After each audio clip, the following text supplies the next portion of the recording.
அவர் படத்துல இருக்க பாப்புலாரிட்டியை வச்சு ஆட்சிக்கு வந்து ஆட்டையை போடலாம்னு நினைக்கிறாரு. அவர் பாப்புலாரிட்டியை வச்சு இன்ஸ்டால எனக்கு சப்ஸ்கிரைபர் ஏத்திக்கலாம் அப்படின்னு நான் பாக்குறேன். இவ்வளவுதான் வித்தியாசம். இதெல்லாம் இப்போ இதுல பெரும்பாலும் இந்த வீடியோ போடுறவங்க எல்லாம் பாருங்க, எங்கேயாவது ஒரு இடத்துல இன்ஸ்டா இன்ஃப்ளூயன்சர் அந்த மாதிரி கேட்டகரியில தான் இருக்காங்க. யாருமே வந்து எனக்கும் இதுக்கு சம்பந்தமே கிடையாது, நான் வந்து சோசியல் மீடியால சும்மா பார்க்கறதோட சரி அப்படின்றவங்களுடைய வீடியோ ரொம்ப ரொம்ப கம்மி. இந்த வீடியோலாம் எடுத்து பார்த்தீங்கன்னா மற்றவங்க எடுக்கிறது 2500 ரூபா வந்து இது வந்து யாரோ நியூஸ் ரிப்போர்ட்டர் அந்த மாதிரி யாரோ எடுத்தது. மற்றபடி வந்து இவருக்கு தான் வெற்றி வரணும், அவருக்கு அப்படி பண்ணிட்டாங்க, இவருக்கு அப்படி பண்றாங்க அப்படின்றவங்கெல்லாம் பெரும்பாலும் ஏதோ ஒரு வகையில் ஒரு இன்ஸ்டா பேஸில் தான் இருக்காங்க. ஸோ அவர் வந்து ஆட்சியை பிடிக்கணும்னு நினைக்கிற மாதிரி இவங்க சப்ஸ்கிரைபரை பிடிக்கணும் அப்படின்னு நினைக்கிறது தப்பே கிடையாது.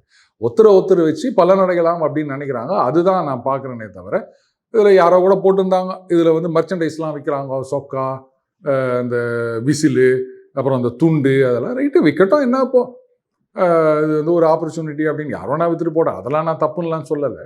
பட் இது வெறும் ஒரு எம்எல்எம் மாதிரி தான் எனக்கு தெரியுது. அதனால அப்படி வந்து அவ்வளோ பெரிய வெறித்தனமான ரசிகராக இருந்தால் படம் ஓடல அப்படின்னும் போது சரி நான் 4 டிக்கெட் வாங்கிட்டு போய் படம் பார்க்குறேன்னு யாராவது போயிருக்கணும்ல. அதெல்லாம் எப்படி செய்வோம்? அவ்வளோதான். இதெல்லாம் சும்மா அப்படி எலெக்ஷனுக்கு முன்னாடி போடுவாங்களே தவிர அதெல்லாம் சீரியஸாக எடுத்துக்காதீங்க.